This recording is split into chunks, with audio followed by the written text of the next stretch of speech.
ভগবান শ্রী গোবিন্দের প্রেমের গুরু হলো রাধারানী, এটা একটা প্রধান কারণ। রাধারানী কৃপা করেছেন বলে তবে আমার গোবিন্দ সবার কাছে প্রেমের ঠাকুর। যদি রাধারানী না থাকতেন তাহলে তো ভগবানকে এই জগতে কেউ প্রেমের ঠাকুর বলে জানতেন না, জানতো না, কেউই জানতো না। এটাও যেমন সত্য, আরো একটি বিষয় আছে, আশ্রয়। কেন আশ্রয় না? এখানে কম বেশি বাবাদের মায়েদের শিক্ষা দীক্ষা হয়েছে, গুরু চরণ আশ্রয় না করলে যেমন গোবিন্দ পাওয়া যায় না, তেমনি রাধা রানীর চরণ আশ্রয় না করলে আমার গোবিন্দ পাওয়া যায় না। তাই আগে আশ্রয়, শাস্ত্রে আছে আশ্রয় করিয়া ভক্তি তারে কৃষ্ণ নাহিতে যে আর সব মরে অকারণ। তাই জয় রাধে বলে আমরা সবাই ব্রজে চলে যাব। নিতাই গৌর হরি বল, হরি বল, রাধা রানী কি। তাই এই পার্থিব জগতের কেউ যদি একবার হা গৌর তোমার হলাম বলে তার চরণ দুটি ধরতে পারে তাহলে কি হয় জানো মা? তার আর এই সোনার অলংকারের প্রয়োজন হয় না, তার হৃদয়ে ঘরটাই যে সোনা হয়ে যায়। তার হৃদয়ে ঘরটাই সোনা হয়ে যায়। যদি আমার গৌর হরি একবার অলংকার হয়ে তার হৃদয়ে ধারণ করতে পারে, তার হৃদয়ে ঘরটাই সোনা হয়, তাহলে বলুন তো এই পার্থিব জগতের সোনার সঙ্গে কি আমার গৌর সোনার তুলনা হয় বাবা? কখনোই নয়, কোনদিনও নয়। যে গৌর হরির বদনের হাসি দেখে জগজন নয়ন আনন্দ। আচ্ছা বলুন তো গৌর হরির মুখের হাসি দেখে এই জগতে কার না আনন্দ হওয়ার কথা? কেননা গৌর হরি তো সদা আনন্দময়। মহাপ্রভুর প্রণাম মন্ত্রেই তো আছে আনন্দ লীলাময় বিগ্রহায় হেম আভূতিপচ্ছবি সুন্দরায় তস্मै মহাপ্রেম রস প্রদায় চৈতন্য চন্দ্রায় নমো নমঃ। গৌর হরি তো সদা আনন্দময় গো, তাহলে আমার গৌর হরির বদন যে দেখবে তার তো আনন্দ হওয়াটা স্বাভাবিক। তাই হেমশয় অতি গোরা সুমধুর হাসথরা জগজন নয়ন আনন্দ।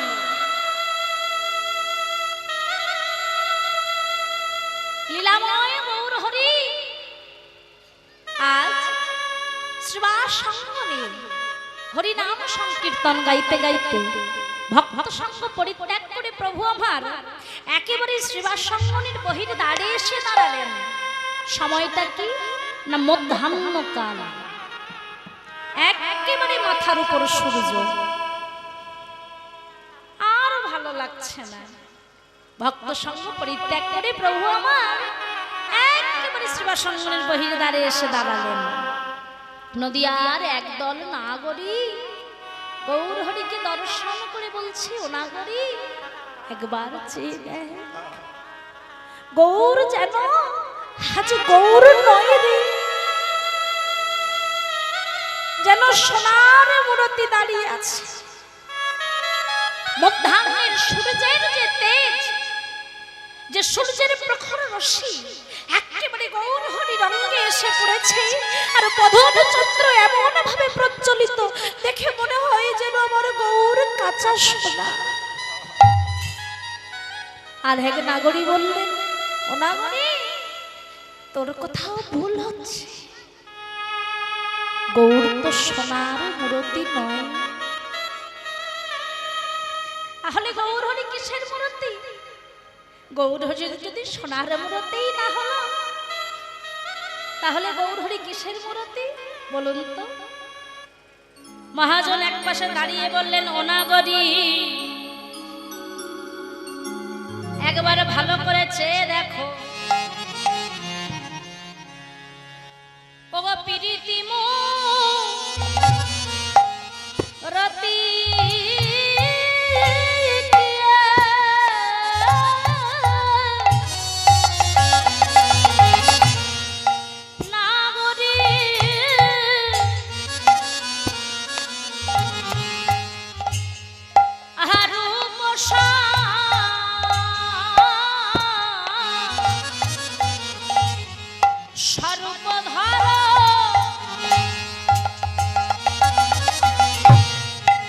রীতিমো রতে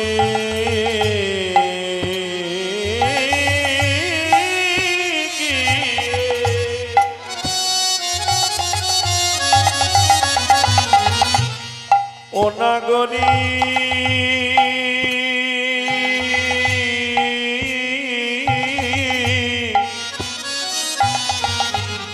রূপ রূপ ধরো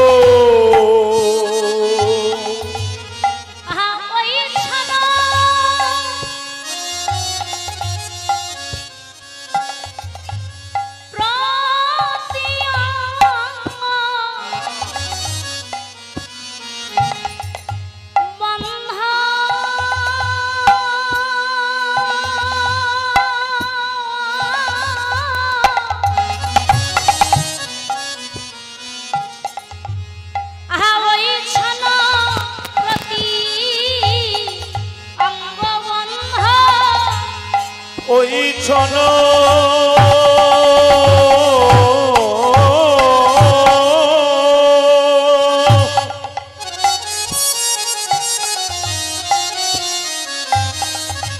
প্রতি অঙ্গ গন্ধ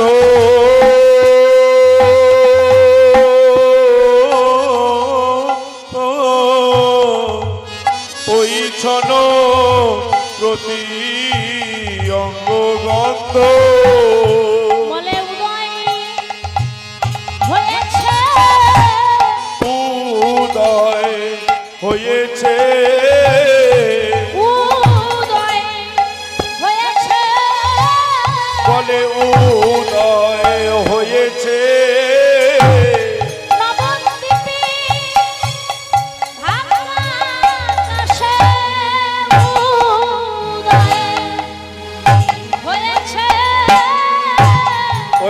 নবদ্বীপের ভাগ আকাশে উদয় হয়েছে ভক্তগণের হৃদয়াকাশে গৌর উদয় হয়েছে ভক্তগণের হৃদয়াকাশে গৌর উদয় হয়েছে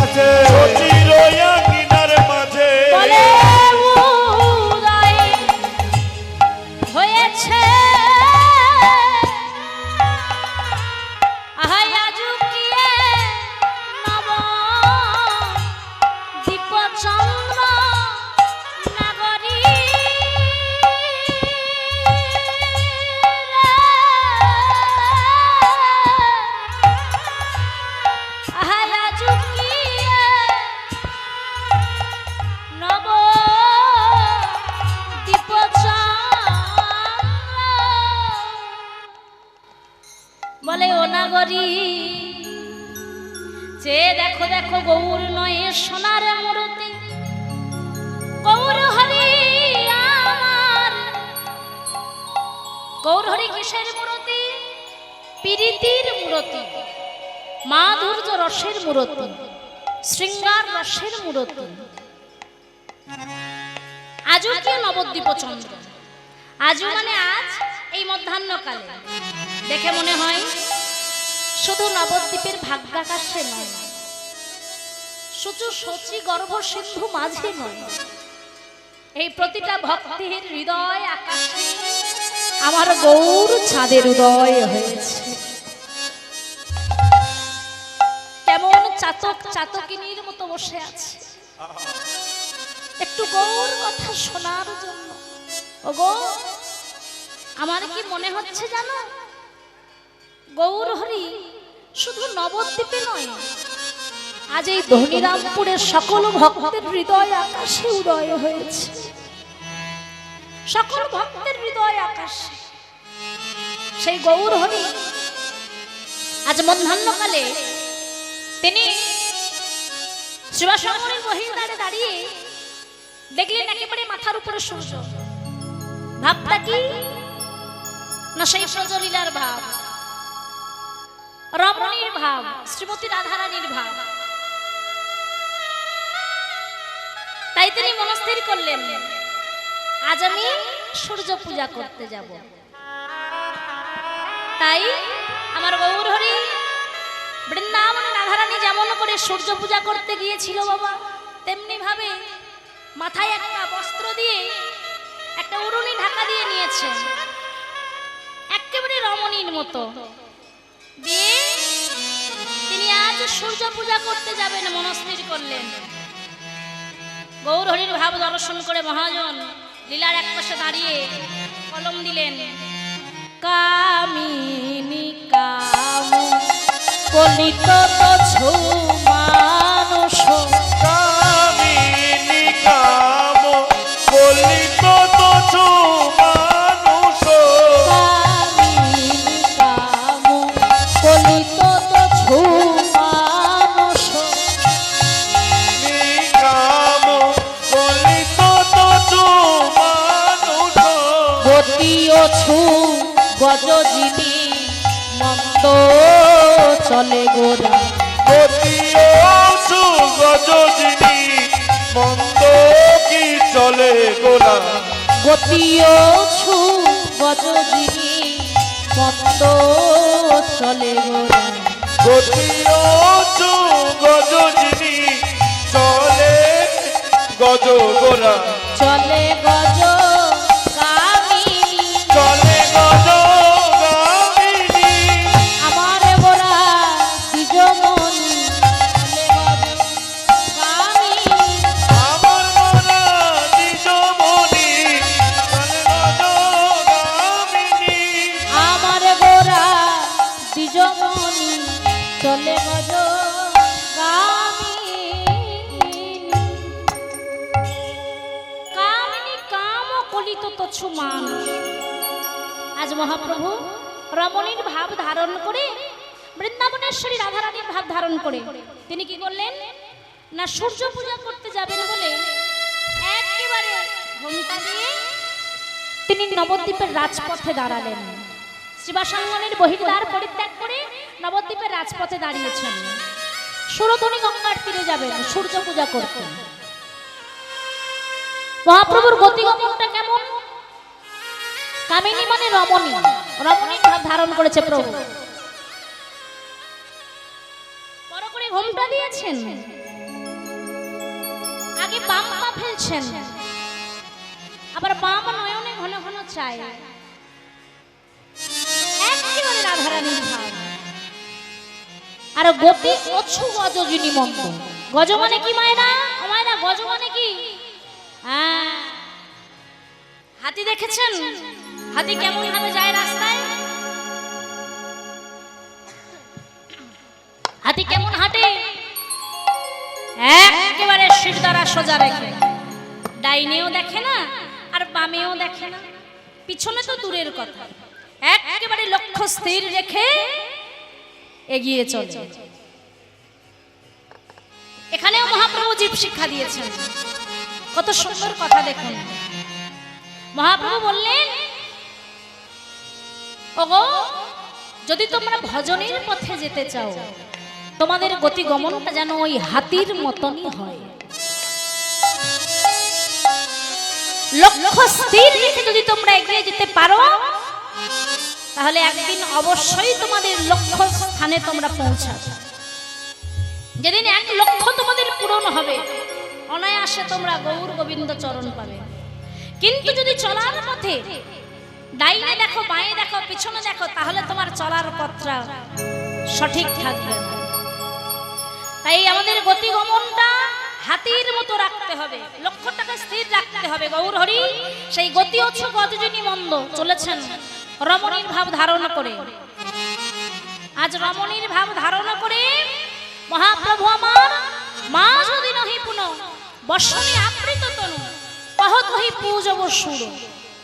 রাজপথে দাঁড়িয়ে দেখছে একেবারে মধ্য গগনের সূর্য, এই সময়টা উপযুক্ত সময় সূর্য পূজার জন্য। তাই ডাকছে,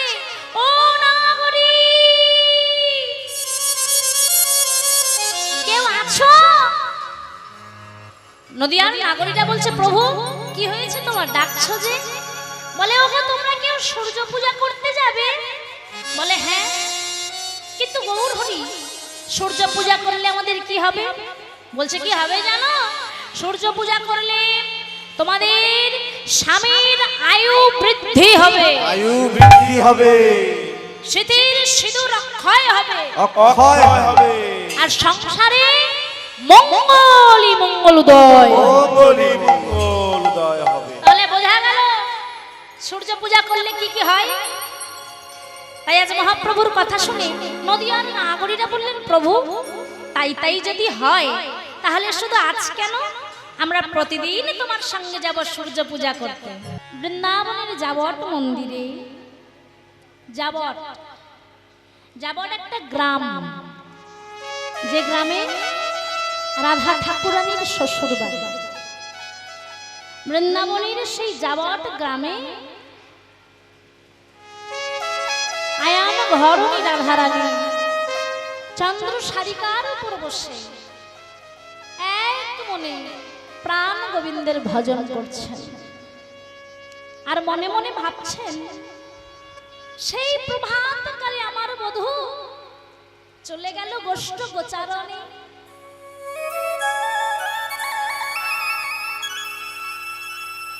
সেই প্রভাতকালে চলে গেছে। সিংহা বেনুর নিশান দিয়ে গুরুজনের সঙ্গে ছিলাম, না পারিলাম বাহির হতে, আর না হেরিলাম সে সাদ মুখ। আজ বধূ যাওয়ার পরে কি প্রচন্ড সূর্যের তাপ,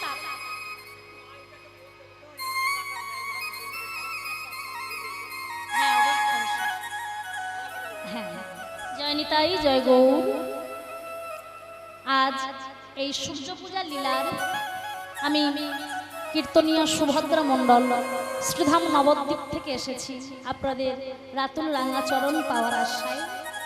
এই সূর্য পূজা লীলার সম্পূর্ণ ব্যয়ভার বহন করেছেন যারা, স্বর্গীয় রঘুনাথ মণ্ডলের আত্মার শান্তি কামনায় এই লীলার ব্যয়ভার বহন করছেন স্ত্রী বিশাখারানী মণ্ডল, পুত্র মিলন ও রামকৃষ্ণ মণ্ডল, পুত্রবধূ মুক্তিরানী ও বেলি ঘোষ মণ্ডল, নাতনি আরাধ্যা ও স্নিগ্ধা মণ্ডল, ঠিকানা কল্যাগাড়ি মুর্শিদাবাদ। এবং সকলের চরণে এই প্রার্থনা জানাই, মহাপ্রভুর কাছে প্রার্থনা করবেন যেন এই যে মা বাবারা লীলার ব্যয়ভার বহন করেছেন, আগামী দিনেও এমন করে যেন সকল স্থানে এমন করে যেন মহাপ্রভুর লীলা কীর্তনে সহায়তা করতে পারেন, আর এমনি ভাবেই যেন গৌর গোবিন্দের সবাই নিয়োজিত থাকতে পারেন, জনম জনম যেন আমার গোবিন্দ চরণের দাসী হতে পারেন, দাস হতে পারেন। সবাই আশীর্বাদ করবেন, প্রার্থনা করবেন যেন কৃষ্ণ চরণে মতি থাকেন। তাই গৌর হরি বল হরি বল হরি বল। তাহলে কোথায় ছিলাম? এই যে এক মন দিয়ে শুনছেন তো, ভাববেন না যে জানা লীলা এই তো রাধারানী কাঁদবেন, চলে যাবেন, সূর্য পূজা করবেন, ফিরে আসবেন না। একটু মন দিয়ে শুনবেন, খুব সুন্দর লীলা। ভগবানকে পেতে হলে কত কষ্ট সহ্য করতে হয়, ভগবান বলেও ছাড় নেই। রাধারানী কত না কষ্ট সহ্য করেছেন গোবিন্দকে পাওয়ার জন্য। একটু মন দিয়ে আস্বাদন করবেন। সবার চরণে অনেক দূর থেকে এসেছি আপনাদের শ্রীচরণে গৌর গোবিন্দ লীলা আস্বাদন করাবার জন্য। জানি না কতটুকু আস্বাদন করতে পারছি, তবে কেউ কথা বলবেন না, এক মনে একটু শুনুন। আমার গৌর গোবিন্দের লীলা কখনো কি শুনতে খারাপ লাগে গো? এক মনে শুনলে সকলেই মধুর। তাই সেই চন্দ্র সারিকার উপর যাবট মন্দিরে রাধারানী মনে মনে ভাবছে, আজ পরাণ বধূ উঠে যাওয়ার পরে কি প্রচন্ড সূর্যের তাপ, না জানি বধূর বদন কত না শুকিয়ে গেছে, কতক্ষণ দেখিনি সে চাঁদ মুখ। মধ্যাহ্নকাল দেখার জন্য মনটা যে বড় ব্যাকুল হয়েছে। এমন সময় যদি কোনো মরম সখীকে পেতাম, তাকে বুকে জড়িয়ে ধরে বলতাম, সখী আমার বধূর কথা আমায় একটু শোনাবে, তার সংবাদ একটু আমায় জানাবে। যেমনি ভাবা তেমনি কাজ।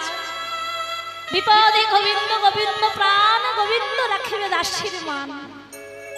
যেই না রাধারানী ভাবলেন, অমনি দেখলেন বাবা ব্রজের পথ ধরে তুলসী চলে যাচ্ছে। মরম সখী তুলসী। অমনি রাধারানী ডাক দিলেন, তুলসী ও তুলসী, তুলসী শোন শোন শোন।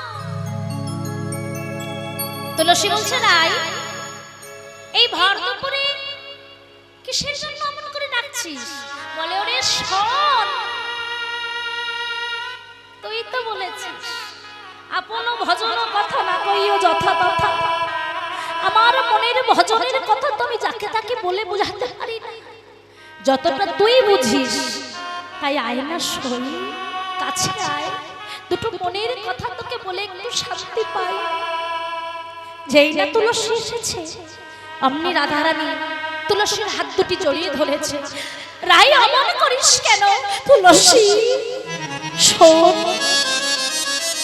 জানিস সেই সকালবেলা আমার বধূ চলে গেছে গোঠে, আমি একবারও তার বদনে দেখতে পেলাম না। তুলসী একবারে যাবি বনে, গিয়ে আমার বধূর ভজন কৌশলে আমায় দে, আর আমার ভজন কৌশল গিয়ে বধূকে জানা। তুলসী বলছে, ওমা এই কথা না না না না, ওটি হচ্ছে না। বনে আমি ভর দুপুরে যাই আর লোকে আমাকে কলঙ্কিনী বলুক, তাই তো? না না না না, এই ভর দুপুর বেলা আমি বনে কিছুতেই যেতে পারবো না। রাধারানী তুলসীর হাতটা ধরে বলছে, তুলসী রে,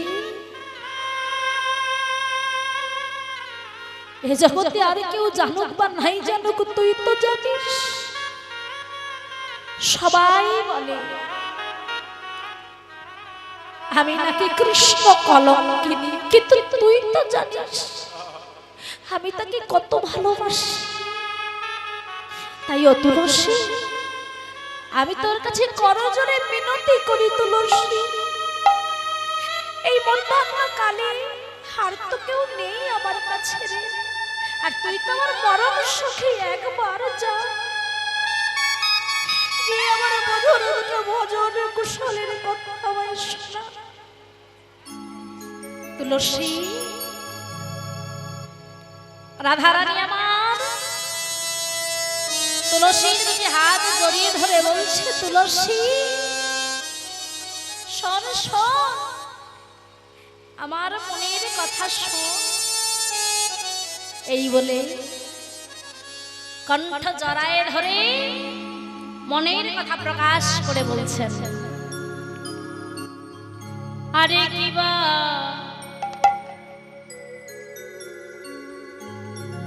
রাধিকারু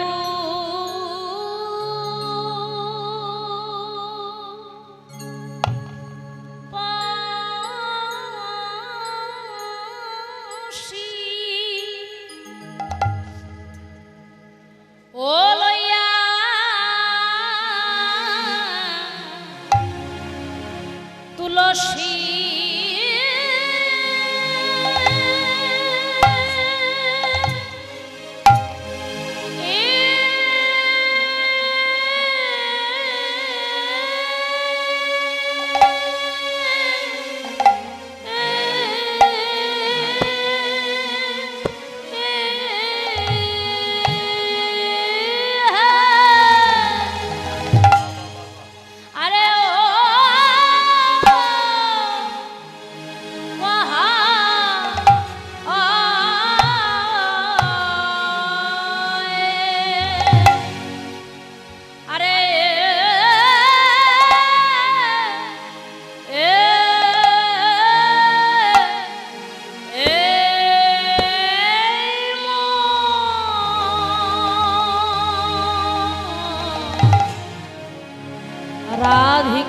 বসি লইয়া তুলসী রে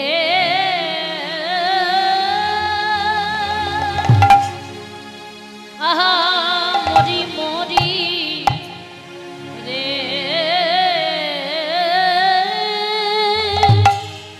আহা মরি মরি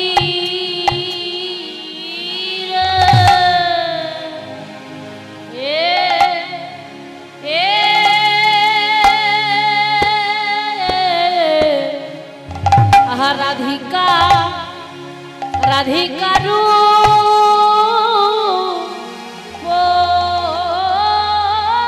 বসি আরে কি মা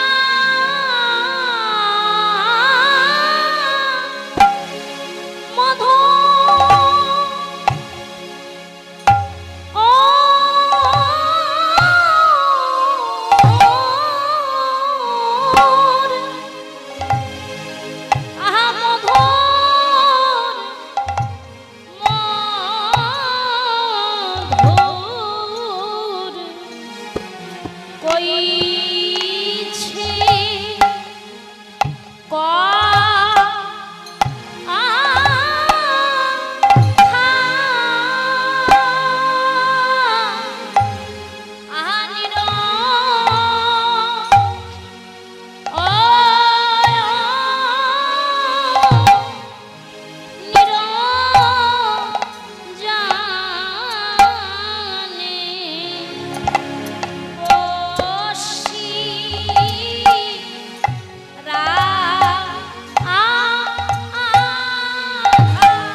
কিবা মধু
নিরজনে বইছে রাধা কি বা মধু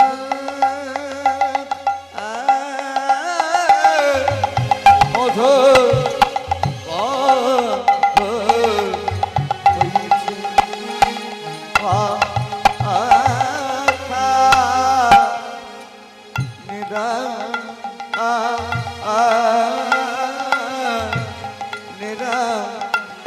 জানে ওইসে রাধা কিবা মধু মধু মধু হইছে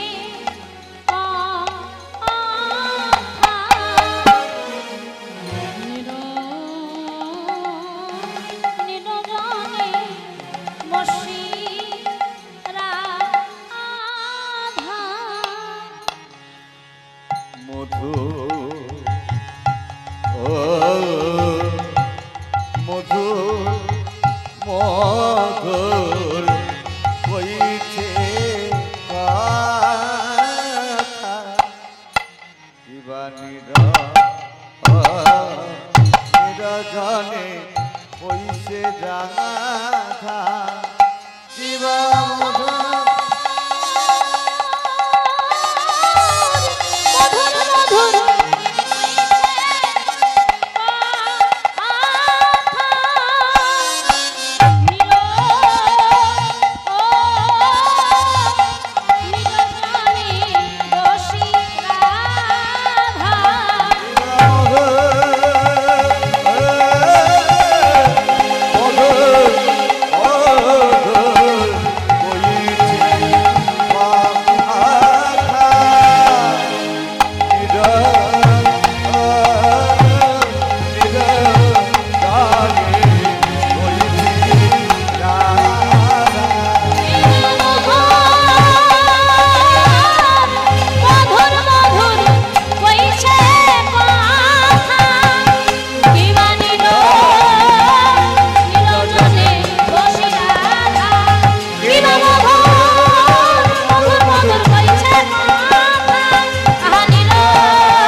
রাধা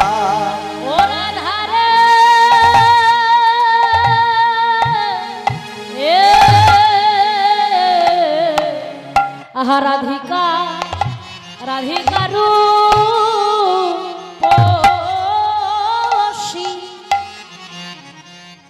রাধিকা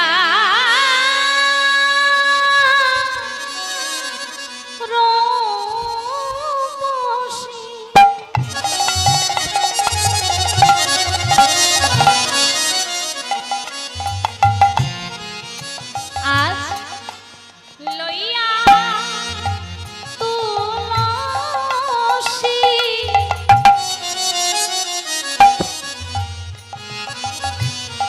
কহাই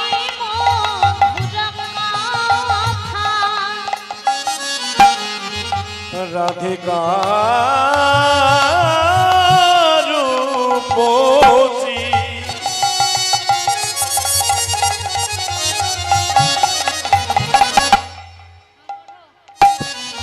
লইয়া তুলসী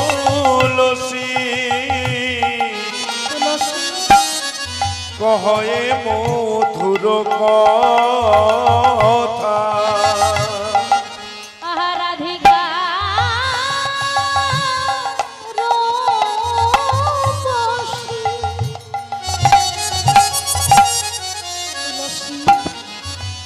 লইয়া তুলসী তুলসীর হাতটা ধরে বলছে তুলসী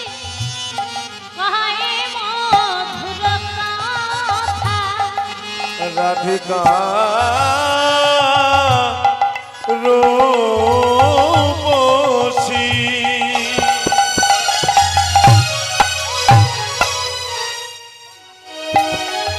লইয়া তুলসী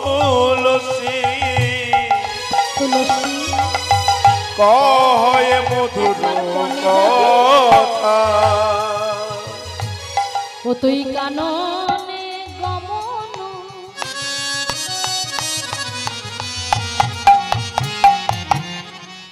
তুলসী করহে এখনো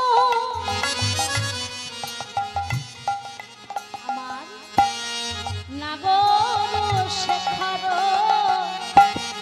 যথা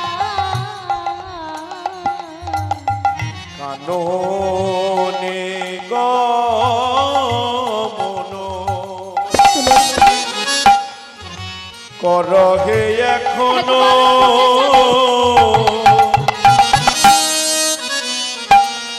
নাগর শেখর যথা একবার জেনে আয়না জেনে আয়না জেনে আয়না জেনে আয়না কত লস্যি জেনে আয়না ও তুলসী জেনে আয়না আমার পারান বধূ কেমন আছে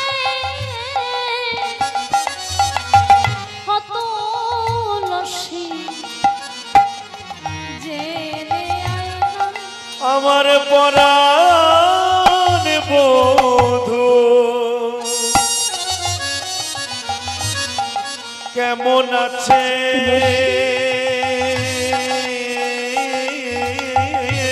তুই ছাড়া তো মনের কথা ও তুলসী জেনে আয়না আমার পারান বধূ কেমন আছে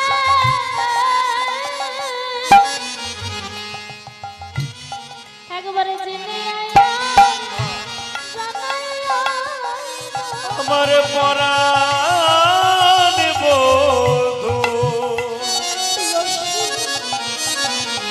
কেমন আছে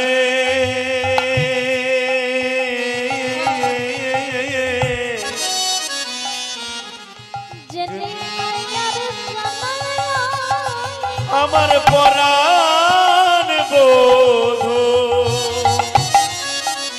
কেমন আছে জেনে আয়া জানাইয়া আমার পরাণ বধূ কেমন আছে জেনে আয়া জানাইয়া পরাণ বধূ কেমন হরি আছে গৌর হরি গৌর হরি গৌর পরাণ বধূ কেমন আছে জানা যায় কত লস্যি জেনে আয়না রাধারানী আমার তুলসীর কণ্ঠ এবারে জড়িয়ে ধরেছে তুলসী তুই যদি বনে না যাবি তাহলে বলতে পারিস এই বৃন্দাবনে কি আছে আমার মরমী যার কাছে আমি আমার মনের দুঃখের কথা মনের কষ্টের কথা বলবো তুলসী তুলসী একবার আমার কথা শোন আচ্ছা শোন এই বৃন্দাবনে কেউ জানুক বা নাই জানুক তুই তো জানিস গোবিন্দকে ভালোবেসে সবাই শুধু আমার বহিরঙ্গটাই দেখলো কেউ তো একবার রাধারানীর অন্তরঙ্গ দেখলো না আমার বধূকে ভালোবাসার পরে সবাই শুধু আমার বহিরঙ্গটাই দেখলো একবারও তো কেউ আমার অন্তরঙ্গ দেখলো না রে তুলসী কৃষ্ণ বিরহ তাপানলে জ্বলতে জ্বলতে দেহ যে আমার পুড়ে ছাই হয়ে গেছে রে তুলসী অবশিষ্ট যে আর কিছু নেই। তাই তুলসী বাদিনীর ঘরে বসবাস করে করে আমি যে কৃষ্ণ প্রাপ্তির পথ ভুলে গেছি তুলসী। আমি তোর দুটি পায়ে ধরি, তুই একবার আমায় ভজনের পথ দেখাই দে তুলসী। আর আমি কিছু চাই না। এই বলে রাধারানী আবার তুলসীর দুটি কর জড়িয়ে ধরে বলছে, তুলসী রে, তুই যদি বনে না যাস সত্যি আমি বনে যাব। চেয়ে দেখ, আমি সত্যিই বনে যাব। তুই কি চাস রাইধনী বৃন্দাবন থেকে চলে যা? ওরে তোরাই তো বলিস আমি যদি বৃন্দাবন ছেড়ে চলে যাই তোদের সাধের বৃন্দাবন নাকি আধার হয়ে যাবে। আবার হৃদয়ে যে পুরে ছাই হয়ে গেছে তুলসী। এ জীবনে শুধু আমি আমার গোবিন্দ চরণে চেয়েছি, আর তো কিছু চাইনি তুলসী। যদি কৃষ্ণ বিরহ তাপানলে জ্বলতে জ্বলতে রাধা রানীর কিছু হয়, পারবি তো না তোদের ক্ষমা করতে? আমি তোদের কাছে বলে যাই আমার মনের কথা, যদি সত্যি কৃষ্ণ তাপানলে জ্বলতে জ্বলতে একদিন এই দেহটা আমার ছাই হয়ে যায়, শুধু বহিরঙ্গটা বাকি তো। হা কৃষ্ণ বলে কাঁদতে কাঁদতে একদিন আমার বহিরঙ্গটা উপরে ছাই হয়ে যাবে। সেদিন তো তোদের কাছে বলার মতো আর কেউ থাকবে না রে। তাই আমি আমার মনের কথা তোদের কাছে জানিয়ে যাই।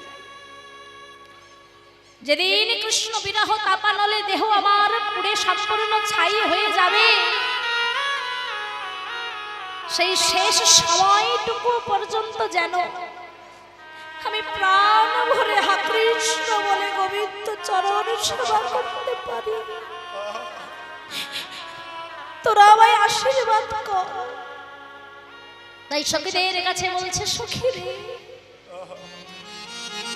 যেন প্রাণ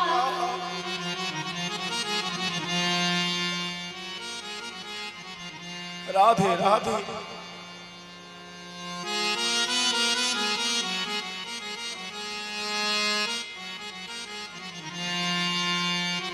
প্রাণ ভরে সেবা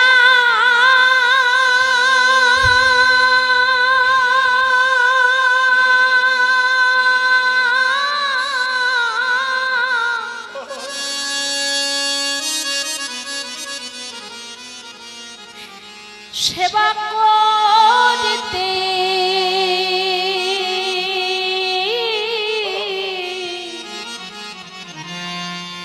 সেবা করতে পারি।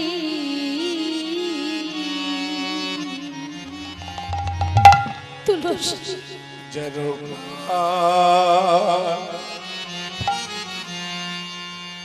প্রাণে ভরে সেবা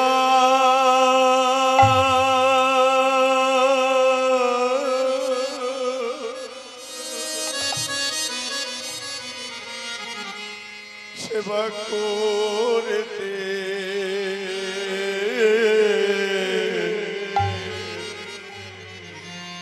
সেবা করিতে পারি।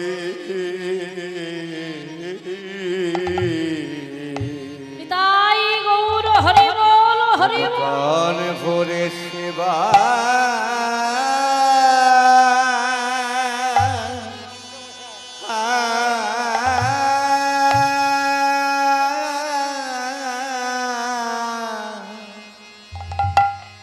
সেবা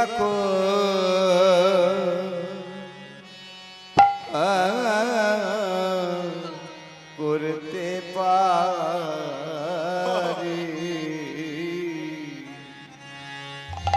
শুধু এ জন্মে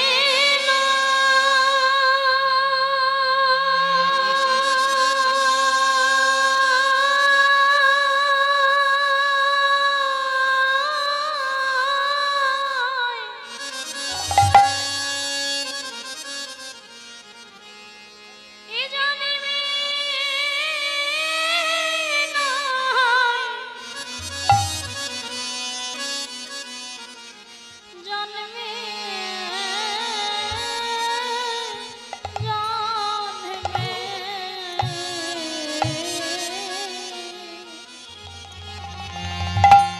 যেন প্রাণ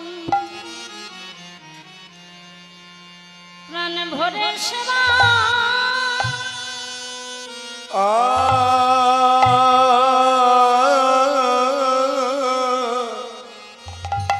সেবা করতে করতে পারি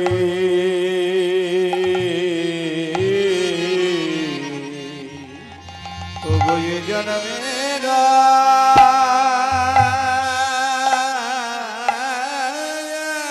হরি বল হরি বল হরি বল এ জন্মে না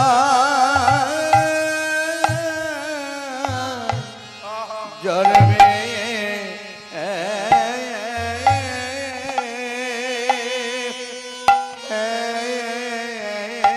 জন্মে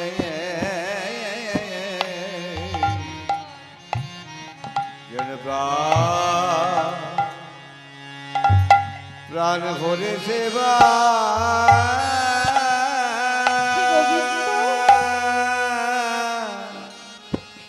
তুমি সেবা অভাগী তোমার চরণের ধারে তে পারে যেন চরণ ছাড়া আমায় করো ও নগো তোমার সৃজন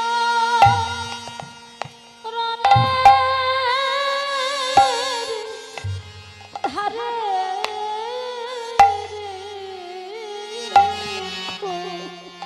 যেন চরণ দয়াময় ছাড়া তোমার চরণের একাধারে আমায় করো না গো তোমার শিশু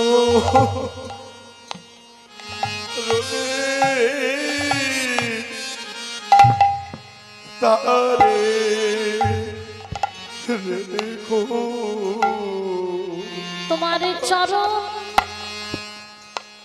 ছাড়া করো না গো তোমার সৃজনে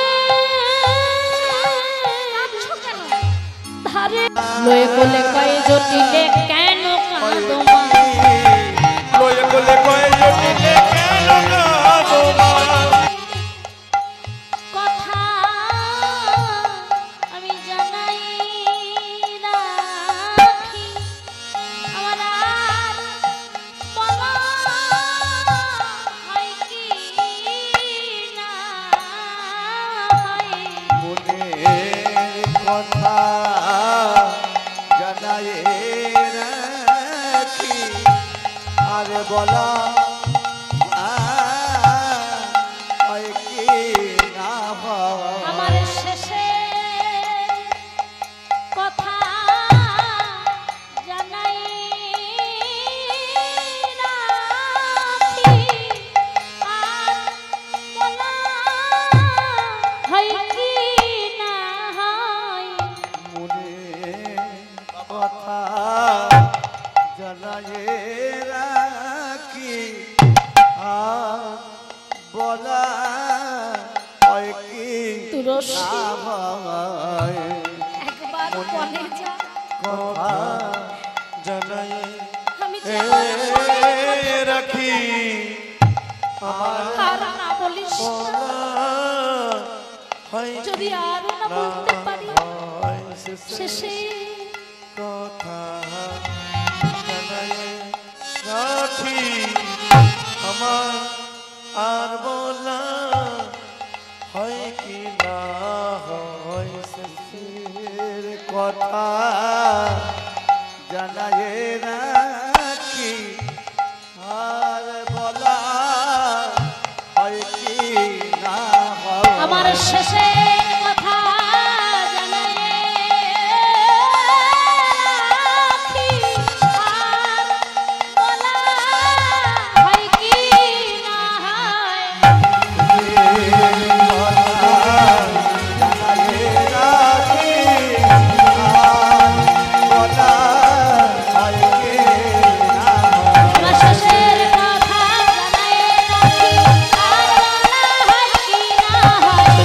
কথা জানাই রাখি আর কি বলা হয় কি না হয় শেষের কথা জানাই রাখি তাই বলা হয় কি না হয়। শেষের কথা জানাই রাখি আর বলা হয় কি না হয়, শেষের কথা জানাই রাখি আর বলা হয় কি না হয়।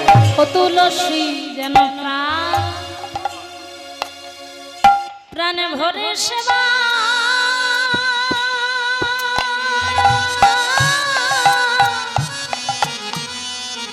আমি করতে পারি।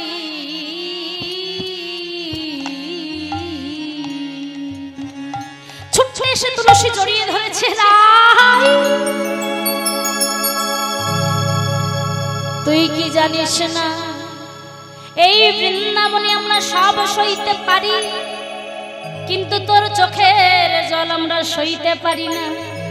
মোচ মোজরাই নয়নের জল মোচ, আয় আমার কাছে রাই, এই বৃন্দাবনে আমরা সব সইতে পারি, তুই কি জানিস না এমন করে তোর চোখের জল আমরা সইতে পারি না। আর কাঁদিস না, আমি কথা দিচ্ছি যাব, আমি যাব তোর বধুর কাছে, বধুর সংবাদ তোকে জানাবো আর তোর সংবাদ বধুকে জানাবো। রাধারানী নয়নের জল মুছে বলছে তাই, বেশ বেশ বেশ, তাহলে আমি আমি যাব, একটু অপেক্ষা কর বলে ছুটে গিয়ে একটা মালা এনে তুলসীর করে দিল। তুলসীকে দিয়ে এইবার বললেন ও তুলসী শোন শোন, এই মালাটা যত্ন করে ধর, এই মালা নিয়ে গিয়ে আমার বধূর সঙ্গে দেখা হলে তার গলায় পরায়ে দিস। দেখ দেখ বিনা সুতার মালা, যে মালার প্রতিটা ফুলের পাপড়িতে লেখা আছে অভাগিনী রাধারানীর নাম। এই যেমন তেমন মালা নয় রে, বড় অনুরাগে বড় ভালোবাসা নিয়ে গেঁথেছি বাদিনীর ঘরে বসে। এ মালা তুই বধুর গলায় কিন্তু দিবি আর ঘোমটা দিয়ে তার সঙ্গে দেখা করবি, কেন জানিস? তাকে নয়ন দেখাবি না, কারণ কত শত ব্রজওয়ালা যমুনায় জল আনতে গিয়ে তার নয়নে নয়ন দিয়ে এই রূপ সাগরের অতল জলে তলিয়ে গেছে, তার ঠিকানা নেই। তাই একবার যদি তুই তার নয়নে নয়ন দিস আর যদি তোর ঘরে ফেরা না হয়, তাহলে তো বধুর কথা আমি আর শুনতে পাবো না রে। যা যা যা, এই মালা নিয়ে তুই আমার বধুর কাছে যা, আর দেরি করিস না। তবে হ্যাঁ, যখন তখন তার সঙ্গে দেখা করবি না, আমি তোকে বলি শোন। কেমন করে যাবি জানিস? তুলসী শোন শোন, সময় বুঝিয়া সারস হইয়া মিলিবি না, বলে বলে হয় জটিলে কেন তোমার, কহে ধনী শেষ রজনী স্বপ্ন দেখতে সরস হইয়া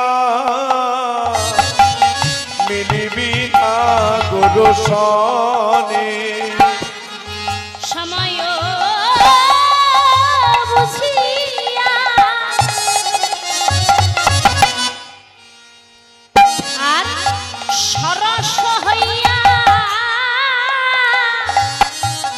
মিলিবি না গোরকা, আবার চতুর নিকটে কথা কহিবি কপটে, রাখিবি নারী মান, চতুর নিকটে কথা কহবি কপটে, রাখিবি নারীর মান। চতুর নিকটে কহিবি কপটে,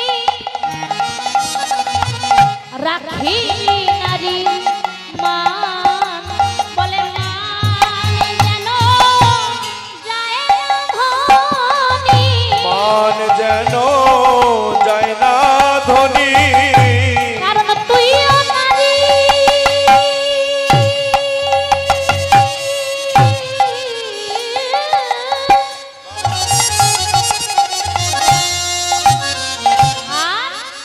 আমিও নারী তাই মান যেন যায় না ধনী তুইও নারী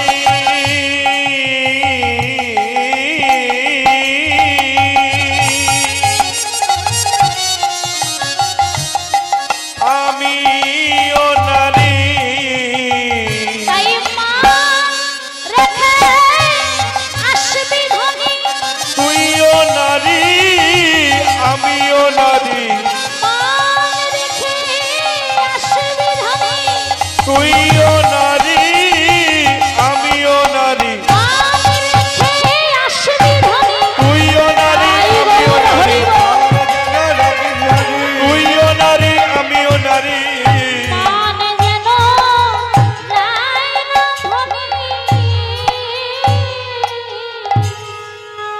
তুলসী বললেন বাবা একটু যাব দর্শন করতে দুটো মনের কথা জানাতে আর মনের কথা এনে তোকে বলতে তার জন্য এত কথা কিছু বুঝলাম কিছু বুঝলাম না রাইধনী বলল তুলসী কি বুঝলি বলল ওই যে সময় বুঝিয়া ওইটাই বুঝলাম শুধু সময় বুঝিয়া মানে তোর বধূ তো সব সময় আর একা থাকে না অনেক সখাদের সঙ্গে থাকে যখন তখন তোর কথা তো গিয়ে বলা যাবে না এইটা বুঝলাম আর কোনটা বুঝলাম না জানিস নাই বলছে কোনটা বলছে শোন বুঝলাম না ওই সরস হইয়া সময় বুঝিয়া সরস হইয়া মিলিবি না বড় কান সরস হইয়া কথাটার মানে বুঝলাম না রাধারানী হেসে বললেন ও এই কথা ওরে সরস কথার মানে হলো সরস কথার অর্থ হলো একটু রসে বসে কথা বলা প্রেমের কথা বলা মনে ভক্তি নিয়ে কথা বলা কারণ আমার গোবিন্দ তো যেমন তেমন রসিক নয় ভালো করে ভেবে দেখেন মায়েরা আমার গোবিন্দ হলো রসিকেন্দ্র চূড়ামণি কৃষ্ণ কি হবে তাই তো যার বিন্দু রসে জগৎ ভাসে তাই তার কাছে কথা বলতে গেলে কত রসে কথা বলতে হবে কত মধুর কথা বলতে হবে কত প্রেমের কথা বলতে হবে তবে তার কাছে কথা বলা যায় যার বিন্দু রসে জগৎ ভাসে সে কি কম রসিক মানুষ তাই ও তুলসী আমি বলেছি যখন তার কাছে যাবি কৃষ্ণ নাম গাইতে গাইতে যাবি আর কৃষ্ণ নামের পরশে তোর দেহটা সরস হবে আর সরস হলে যখন তুই তার কাছে কি কথা বলবি যদি দেহটা তোর রসের হয় বদনের কথাটাও তোর রসের হবে ভালোবাসার হবে মধুর হবে প্রেমের হবে দেখবেন বাবা মুখের কথাটাই হলো সর্বশ্রেষ্ঠ একদিন আমিও মরে যাব এই পৃথিবীতে আমরা কেউ থাকতে আসেনি আজ না হয় দুদিন পরে তো চলে যেতেই হবে জগতে কত লোক আমাকে মনে রাখবে যে সুভদ্রা মণ্ডল গৌর গোবিন্দের নাম গান করে গিয়েছে কত লোক আপনাদের মনে রাখবে কত ভক্ত এসেছিল গৌর গোবিন্দ সেবার জন্য এই যে দেখুন না আপনাদের এখানে হয়তো আমার আশাই হতো না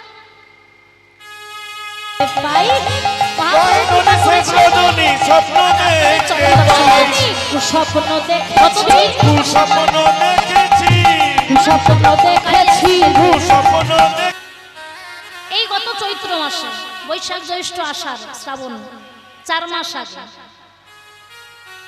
আমি গান করে যাচ্ছিলাম হাওড়া থেকে আসানসোল ভোর 6:30টার সময় আমার গাড়ির স্টিয়ারিং মোটর লক হয়ে ডান দিকে ডিভাইডারে ধাক্কা লেগে যায় আমার হাত ভেঙেছে এই যে অপারেশনের দাগ দেখলে বুঝতে পারবেন পাত বসানো আছে অনেকটা না বোঝার মতনই কাছাকাছি যারা আছে অবশ্যই দেখতে পাবে ভালো করে এই হাতটা এরকম করে ঘোরাতেই পারি না ঘোরে একদম পরিপূর্ণ ঘোরে না মহাপ্রভুর কৃপা আছে বলে এসেছি তার গুণগান গাইবো এখনো, তাই হয়তো তিনি দেখেছেন। আমার হাজবেন্ড, আমার স্বামী, ওরও হাত এখানে ভেঙেছে কবজি। আমার শ্বশুর মশাই, ওনার বুকে আঘাত লেগেছে, বুকের পাঁজরের হাড় চিড় ধরেছে। প্রত্যেকেরই কম বেশি ক্ষতি হয়েছে। আমার এই দাদার মাথায় 11টা সেলাই পড়েছিল। মহাপ্রভুর কৃপায় বেঁচে ফিরেছি, তার গুণগান গাইছি। তার চরণে আমার এতটুকু অভিযোগ নেই। কেন জানেন? নিশ্চয়ই কোনো অপরাধ করেছিলাম, তাই শাস্তি দিয়েছেন, যাতে আগামী দিনে আর না অপরাধ করি, তাই তিনি ইঙ্গিত দিয়েছেন। তাই মাগো, এ জগতে আমরা কেউ চিরজীবন থাকতে আসেনি। মানুষের মুখের কথাই হলো শ্রেষ্ঠ। দেখবেন একজনের মুখের কথায় বিশাল বড় গন্ডগোল নিমেষেই থেমে যেতে পারে, আবার একটা মুখের কথাতেই বিশাল বড় গন্ডগোল বেঁধে যেতে পারে। কথাই হলো শ্রেষ্ঠ। মানুষ চলে যাবে, তার মুখের কথাটা রয়ে যাবে। আহারে, অমুকজন কত মিষ্টি কথা বলতো, কত ভালো কথা বলতো। তাই রাধারানী বললেন, কত রসে তুই যেখানে যাবি, কৃষ্ণ নাম গাইতে গাইতে যাবি। তোর দেহটা যদি রসের হয়, তোর মুখের কথাটাও রসের হবে। আর তখন রসে বসে একেবারে রসিকেন্দ্র চূড়ামণির কাছে গিয়ে মনের কথা প্রকাশ করে তার ভজন কুশলে নে আমায় দিবি। তুলসী বললেন, বেশ রাধে, তাহলে আমাকে বিদায় দে। কিন্তু রাই, আমি যে বনের পথে যাব, আমার পাথেও কই? পাথেও? আমি যে বৃন্দাবনের আলা ভোলা গোয়াল রে তুলসী, কি আছে আমার, কি দেব তোর? বলে মা, তুই কি ভাবলি টাকা পয়সা চাইছি? না না না, ও রাধে, যে পাথেও পাওয়ার জন্য জগতে সবাই অপেক্ষা করে থাকে, দেনা রাই, তোর চরণ ধুলিতে, চরণ ধুলি পাথেও করে আমি ব্রজে চলে যাই। রাধারানী বললেন, ও চরণ ধুলি নিয়ে যা। চরণ ধুলি পাথেও করে আজ তুলসী চললেন প্রাণ গোবিন্দের কাছে। আর ওইদিকে ভগবান গোষ্ঠে গিয়ে, সকালে গোষ্ঠে গেছে তো, নবলক্ষ ধেনু দ্বাদশ রাখাল দাদা বলরামকে নিয়ে গোষ্ঠ গোচারণে গিয়ে একদম ভালো লাগছে না, মনটা উচাটন করছে, কখনো রাধা বদন দর্শন করব। তাই গোচারণের দায়িত্ব সখাদেরকে দিয়ে তিনি প্রিয় সখার কণ্ঠ জড়িয়ে ধরে, সুবলের কণ্ঠটা জড়িয়ে ধরে বলছে, সুবল চল ভাই ঘুরে আসি। সুবলকে নিয়ে এলেন রাধা কুণ্ডের তীরে। এসে বললেন, সুবলে চেয়ে দেখ, শস্যভরা পৃথিবী ধন্য যাত্রা বৃন্দাবনামপুরী। এই শস্যভরা পৃথিবী ধন্য হয়েছে বৃন্দাবনের জন্য, আর বৃন্দাবন ধন্য হয়েছে রাধা কুণ্ডের জন্য। কেন জানিস? রাধা কুণ্ডের তীরে মত প্রিয়তমা রাধারানী তার সকল সঙ্গিনীদের নিয়ে প্রেমময়ী আমার গুণগান করে ভজন করে। এই সেই রাধা কুণ্ডের তীর। আয় সখা, একটু বিশ্রাম করে রাধা কুণ্ডের শীতল হাওয়া, শীতল বাতাস সঙ্গে লাগাই, হৃদয়টা জুড়াই। গোবিন্দ আমার অপেক্ষা করছেন। ওইদিকে তুলসী আসছে। মহাজন বললেন, তুলসী উলসী মনেতে হরসি চলিলা রায়ের বলে। তুলসী উলসী মনেতে হরসি চলিলা রায়ের বলে। কর্পূর তাম্বুল লইয়া ফুল হার মিলিলা সরসী কুলে। কর্পূর তাম্বুল লইয়া ফুল হার মিলিলি সর কুলে। কর্পূর তাম্বুল, ভক্তমণ্ডলী, ভক্তিমতী মায়েরা, কর্পূর তাম্বুল ফুলহার সকল কিছু নিয়ে তুলসী আজ একদম সরসীর কুলে এসেছে। আর যেই না গোবিন্দ তুলসীকে দেখেছে, অমনি দেখিয়া তুলসী নবরয় উল্লাসী যতনে বাসাইলা আছে। ও দেখিয়া তুলসী তুলসী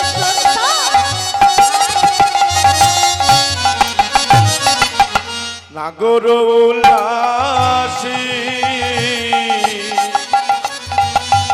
যতলে বসাইলা পাশে আপন আকুলি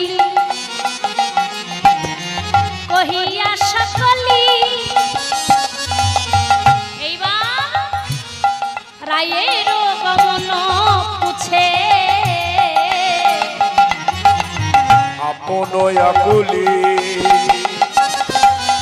কইয়া সকলি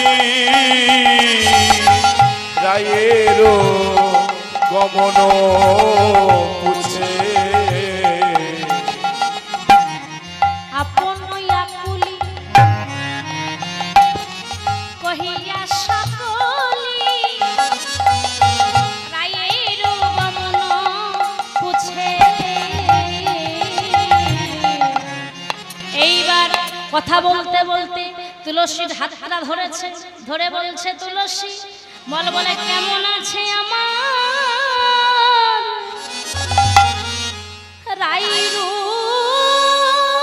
রাইরূপসী বলে মন আছে আমার তুলসী রায়ের শিশু জলে ঘুমের ঘরে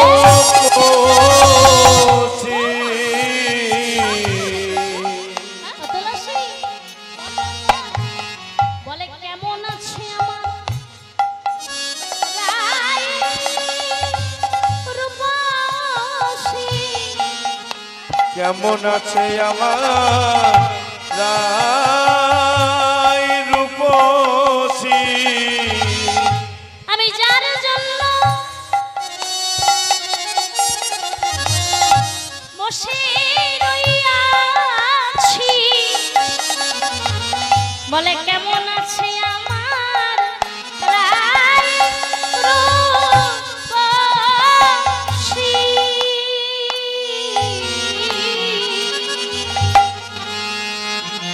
ও তুলসী কেমন আছে আমার রাইরূপসী বড় করে ঘোমটা দিয়ে তুলসী ঘোমটার আড়াল থেকে মালাখানা দিয়ে বললেন এই নাও পরাণ বধূ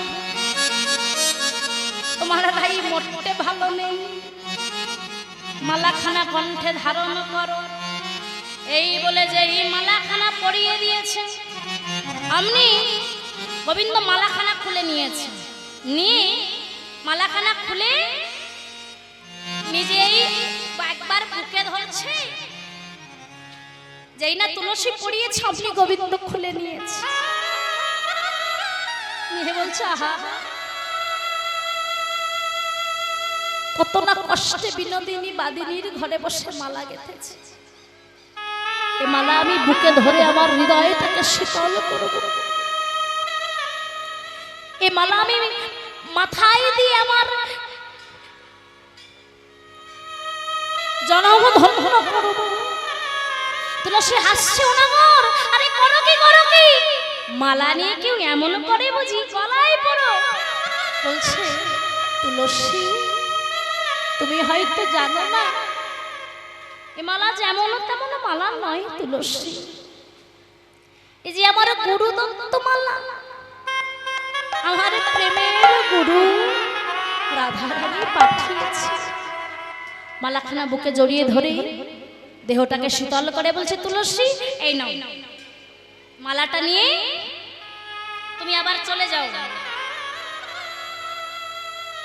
আর কখন আসবে জানো বলতে পারো কিছু মহাজন এক পাশে দাঁড়িয়ে বললেন বেশি দেরি নয় সময় উজিয়া শেখর আসিয়া সুমধুর করে বলে সে যে বিনোদিনী আসবে এখনই তুমি থাকো সরসী কুলে আর বেশি সময় নেই নাগর তুমি অপেক্ষা করো সে এখনই আসবে এইবার তুলসী মালাখানা নিয়ে ছুটতে ছুটতে চলেছে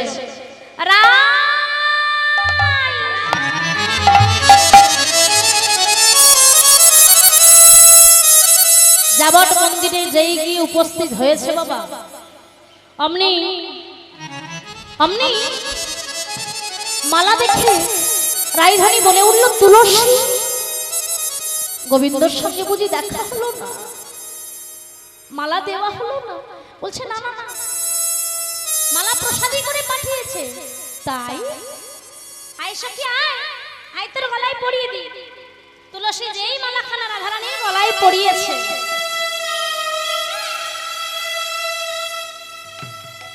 জ্বালা কমলো না বাবা। মালা যেই পড়েছে, জ্বালা আরো দ্বিগুণ বেড়ে গেছে। তাই তুলসীর হাতটা ধরে বলছে, তুলসী রে, ভেবেছিলাম গোবিন্দের অঙ্গ স্পর্শ করে যে মালা এসেছে, সে মালা আমার দেহটাকে শীতল করবে। শীতল তো হলো না, বরং জ্বালা আরো আমার বেড়ে গেল। বল তুলসী বল, আমি কেমন করে বধূর কাছে যাব? তুলসী ভাবলেন এটা একদম ঠিক হচ্ছে না। যদি রাইধনী কেঁদে কেঁদে অন্ধ হয়ে যায়, না না না, যেমন করেই হোক মেলাতে হবে।